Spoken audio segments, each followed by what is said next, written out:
When someone says, "I hate people," it's rarely about people in the literal sense. It is more an expression of exhaustion, a weariness that comes from the constant, invisible calculations required in social interactions. For many, engaging with others is not inherently unpleasant. It's the emotional labor, the relentless performance of roles, the expectation to smile, to respond, to conform, that drains them. These individuals are not rebelling against society for the sake of rebellion. They are quietly negotiating a complex emotional calculus, measuring every interaction to determine if it's worth their energy, if it aligns with their sense of authenticity, if it threatens their inner equilibrium. The act of keeping distance is often mistaken for arrogance or misanthropy. Yet it is more accurately a strategy for self-preservation. It is an acknowledgement that intimacy, even in its most casual form, can be a weighty, confusing, and sometimes overwhelming demand. For those with heightened sensitivity, ordinary interactions are not ordinary at all. Every glance, tone, posture, or subtle shift in energy can register like an avalanche of data that the mind must process. The world becomes too loud, even when it is silent. This is not avoidance, it is a protective measure, a form of self-regulation designed to prevent their internal world from descending into chaos. Emotional overstimulation, especially when accumulated over years of nuanced social signals, can render what seems like simple human contact into a labyrinth of stress. It is in this constant navigation of micro-signals and implicit expectations that the sense of frustration or withdrawal originates. They are not cold or unfeeling. They are acutely aware of the intensity of their own experience and of the unspoken energies that surround them. This hypersensitivity is often tied to past experiences, subtle yet enduring injuries that shape how they approach relationships. Conditional kindness, words that contradict intentions, sudden breaches of trust. These are not mere memories but lessons in caution.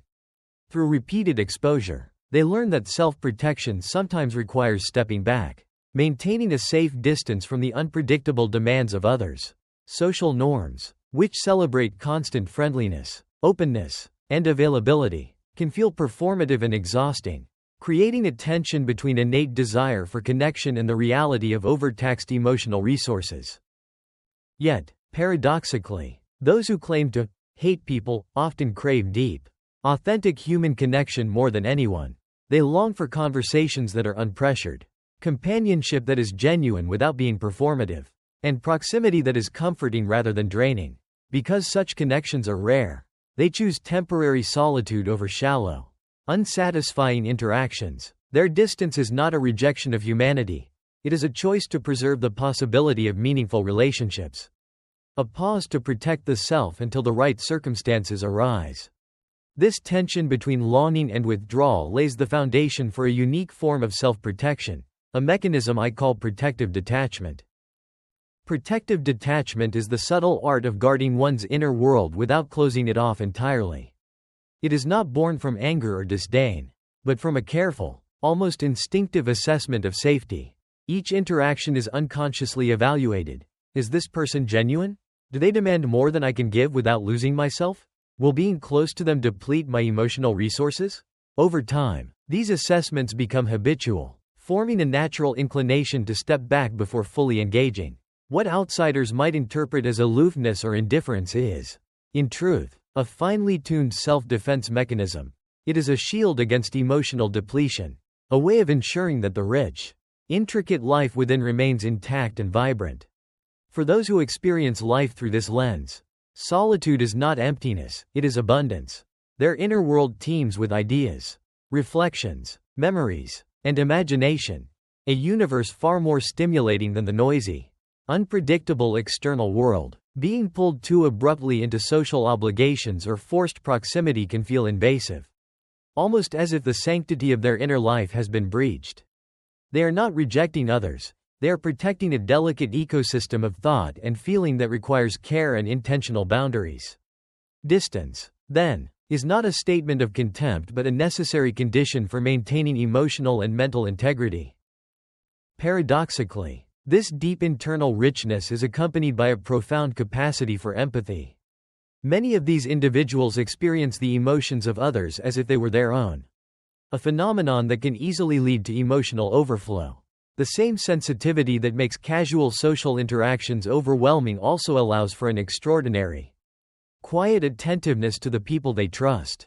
Their care is not broadcast through loud gestures or constant reassurance, it is offered in thoughtful observation, subtle support, and measured, meaningful engagement. They manage their energy carefully, calibrating their involvement so that it enhances rather than exhausts them, demonstrating a form of compassion that is both powerful and understated.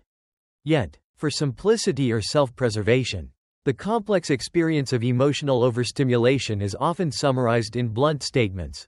I hate people, or, I like being alone. Such declarations are easier to communicate than the intricate truth. I'm overwhelmed by the layers of meaning, expectation, and unspoken emotional currents that accompany social life, and I fear losing myself in them. It is not aversion to humanity that drives this stance, but a protective instinct against emotional overextension. And within this careful navigation lies the ultimate paradox, a deep, almost insatiable longing for genuine human connection, experienced cautiously and selectively. This delicate balance between empathy, inner richness, and protective withdrawal shapes their approach to the world and their relationships, defining a rhythm that oscillates between engagement and retreat. Understanding this rhythm reveals that their distance is not a denial of connection, but a preparation for it, an intentional space held until the right kind of person enters their life. When that encounter occurs, their capacity for loyalty, attentiveness, and emotional generosity becomes astonishingly profound, a testament to the care and thought invested in their internal world. The interplay between this selective openness and their rich interior life brings us to an important realization. Silence and distance often conceal not indifference, but deep care. Silence and distance, in this context, are frequently misunderstood. Outsiders may perceive these traits as coldness, detachment, or even a lack of interest. Yet the reality is far more nuanced. Those who maintain space are often deeply invested in the well-being of others. But their expression of care is subtle, restrained, and filtered through the lens of self-preservation. They may think deeply about someone's needs, anticipate challenges, or feel the weight of another's emotions without outwardly reacting. Their affection is measured, deliberate, and protective. It is a form of caring that values depth over display. To mistake their quiet vigilance for indifference is to miss the profound ways they engage with the world, often far beyond what words or conventional gestures can convey. This type of individual is frequently a highly empathetic observer, feeling the emotions of others intensely, almost as though they were their own. This hyper-empathy can be both a gift and a burden. The world of feelings is vast, and being constantly attuned to the currents of those around them can lead to emotional overflow. Protective detachment, then, is not rejection but a necessary tool for energy management. It allows them to interact meaningfully without becoming overwhelmed, to remain present without losing themselves. By setting boundaries, they create a sustainable way to navigate human connections while preserving their inner equilibrium. Their empathy, though quiet, is deliberate. It is the careful, considered attention of someone who truly understands the fragility of emotions, both their own and those of others. Declaring, I hate people, often simplifies a far more complex inner experience. It is easier to articulate frustration with the burdens of social interaction than to explain the layered dynamics that make engagement so taxing. The phrase becomes shorthand for a complicated reality, the constant processing of subtle cues, the vigilance required to protect oneself, and the yearning for meaningful connection without compromise. They are not opposed to human beings. They are cautious of situations that threaten their emotional stability. Their withdrawal is protective, a way to maintain integrity until they encounter individuals who meet their standards of safety, authenticity, and emotional compatibility. And therein lies a fundamental paradox. While they may appear detached, their capacity for connection is profound when they find the right people.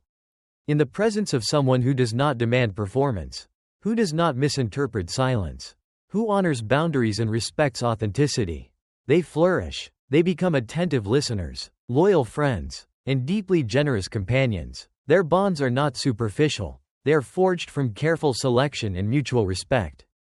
The small circles they maintain are not a sign of pride or elitism, but a testament to the discernment with which they protect themselves and their ability to give fully to those who earn their trust. This leads to a striking realization about the nature of hating people. It is less a condemnation of humanity and more an expression of longing for the right kind of connection. The essence of hating people, then, is a profound, almost paradoxical, statement about care and self-preservation. Those who articulate this sentiment are not rejecting humanity wholesale, rather, they are guarding their energy and emotional well-being until they encounter the right circumstances and the right individuals. Their distance, silence, and apparent aloofness are tools to navigate a world that often feels overwhelming. A world in which the constant emotional calculations required in ordinary interactions can be exhausting. They are waiting for the rare instances of genuine connection. The interactions that do not demand performance. That do not misunderstand quietude as disdain. And that allow closeness without pressure or pretense. Within this careful navigation, their love for humanity manifests in abstract, yet deeply meaningful ways. They are fascinated by the stories of human resilience, creativity, and complexity. They cherish the shared experience of existence, the triumphs and struggles that define life, yet struggle when confronted with the unpredictability of individual behavior, emotional demands, or the implicit expectations that come with everyday social engagement. The dichotomy is clear. They admire and value humanity in principle. But specific encounters with people, laden with obligations and misread intentions, can feel hazardous. Their challenge is not in caring less, but in protecting themselves while still remaining open to the possibility of authentic connection. When they meet the right individuals, people who honor their boundaries, accept their silence without judgment, and engage without imposing, they open themselves fully, revealing extraordinary depths of empathy, loyalty, and emotional generosity. They become attentive listeners, thoughtful guides, and profoundly supportive companions. Their seeming reticence vanishes in safe spaces, replaced by an unparalleled capacity for nurturing, kindness, and connection. The smallness of their social circles is not a mark of arrogance or superiority, but a careful curation of trust, a selective inclusion of those deemed worthy of entering the sanctuary of their emotional world. They invest themselves wholly, and in doing so, they demonstrate the rare and beautiful paradox at the heart of their personality. Those who appear to hate people most fervently are often the ones who feel more deeply, care more intensely, and love more sincerely than most. Ultimately, the message that emerges is subtle but powerful. Hating people is not literal hatred. It is an expression of protection, of the self, of one's energy, and of the capacity to maintain a meaningful, unpressured connection to others. It is about waiting for the right conditions, the right individuals, and the right spaces in which their profound empathy can flourish without harm. In this context, the phrase, "I hate people," is less a condemnation and more a declaration of patience, discernment, and the deep, unspoken yearning for authentic, gentle, and enduring human connection. This understanding leads us to the final reflection. The people who claim to hate humanity are often the ones most capable of profound love and care, waiting quietly for those who truly deserve it. When we step back and view this pattern in its entirety, a remarkable insight emerges. Those who say, "I hate people," are often the most sensitive, empathetic, and emotionally attuned individuals among us. Their withdrawal is not a rejection but a method of self-preservation. A way to navigate a world that can feel overwhelmingly loud, unpredictable, and demanding. Every act of solitude, every moment of quiet, every boundary they set is a deliberate choice to protect their inner life, which is rich, intricate, and profoundly alive. Far from being cold or indifferent, they are carefully conserving their energy for relationships that are meaningful, authentic, and nourishing. The irony is that their apparent detachment is precisely what enables them to engage in the deepest forms of connection. In spaces of safety and trust, they reveal themselves fully, offering empathy, loyalty, and emotional generosity on a scale that few can match. They are capable of listening with rare attentiveness, caring with quiet intensity, and giving without expectation. The small circle they maintain is not a limitation but a testament to their discernment and the care with which they cultivate meaningful relationships. Every connection they allow into their lives is chosen with intention, nurtured with thoughtfulness, and honored with loyalty. It is not a matter of exclusivity for the sake of pride, but an expression of respect for both themselves and others. This nuanced understanding reshapes our perception of what it means to hate people. It is not a simplistic rejection of humanity, but a complex interplay of self-protection, empathy, and longing for genuine connection. It reflects an awareness of the fragility of their emotional world and a conscious effort to navigate it without losing themselves. Their statement, often interpreted as cynicism or misanthropy, is instead a shorthand for a layered, deeply human experience: the struggle to reconcile sensitivity with social demands, to balance empathy with self-preservation, and to seek meaningful connection in a world that often feels shallow or performative. Ultimately, these individuals teach us an essential lesson about the nature of human connection: that the depth of one's care is not always expressed through noise, visibility, or conventional social engagement. Sometimes the most profound love, understanding, and devotion are contained in silence, in attentiveness from a distance, and in the careful preservation of emotional energy. They remind us that caring deeply does not always mean participating loudly, and that protecting oneself is not the same as rejecting others.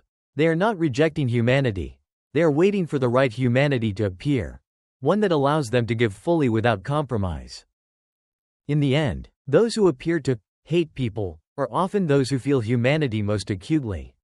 They are waiting patiently, shielding their hearts, and when the right people enter their lives, their capacity for empathy, love, and connection is revealed in its full, extraordinary depth. It is a quiet, powerful truth. The ones who seem most distant are sometimes the ones capable of loving the deepest. When we synthesize all of these insights, the ultimate truth becomes clear: hating people is not a condemnation of humanity, but a careful preservation of self and energy. These individuals are navigating a complex emotional landscape, where every interaction carries the weight of subtle social cues, past experiences, and potential vulnerabilities. Their withdrawal is a strategy, not a statement of disdain. Their distance is a safeguard, not a refusal. They are quietly negotiating the balance between a desire for connection and the need for emotional sustainability, protecting their inner world until the right conditions for meaningful engagement arise. At the heart of this behavior lies an extraordinary paradox. Those who claim to hate people often harbor the deepest longing for authentic, unpressured human connection. They dream of relationships where silence is comfortable, presence is genuine, and care is offered without performance or expectation. They value subtlety, sincerity, and emotional honesty above all, choosing solitude over shallow interactions because the latter threaten the integrity of their rich inner lives. Their empathy, far from being superficial, operates at an intense, almost overwhelming level, allowing them to sense the emotions of others deeply and respond with quiet attentiveness. Yet this same sensitivity necessitates protective boundaries, ensuring they can engage without losing themselves. The rare individuals who gain their trust experience a profound form of connection. They are met with deep listening, unwavering loyalty, and generosity of spirit that seems to emerge effortlessly, yet is rooted in careful discernment. The small circles they maintain are not a reflection of arrogance but of selective intimacy. They invest fully only in those who respect their boundaries and honor their emotional reality. In this way, their love and empathy are both highly concentrated and deeply sincere, a testament to the thought and care invested in their relational choices.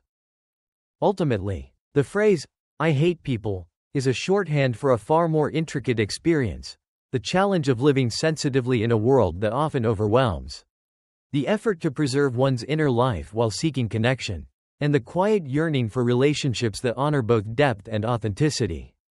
It is an expression of patience, protection, and a nuanced understanding of what it means to engage with humanity without sacrificing oneself.